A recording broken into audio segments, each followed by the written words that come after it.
Buongiorno e ben ritrovati con l'informazione flash di New Sicilia. Di seguito i titoli più importanti della mattina.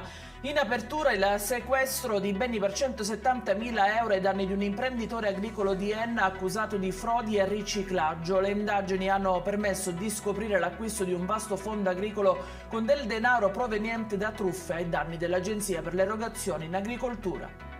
A Palermo i finanzieri hanno operato un maxi sequestro di hashish per 28 kg nascosti in un'auto fermata per un controllo a Villa Abate. A bordo una coppia finita in manette. La droga, se immessa sul mercato, avrebbe generato profitti per circa 300.000 euro.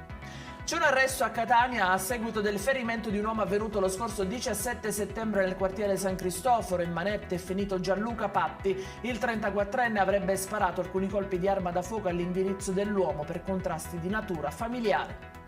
Una giovane di 26 anni ha riportato ustioni sul 20% del corpo dopo che durante una lite strada a Catania un'altra donna le ha gettato addosso del liquido infiammabile e l'ha incendiata. La vittima è attualmente ricoverata nel reparto di rianimazione dell'ospedale Cannizzaro con una prognosi riservata.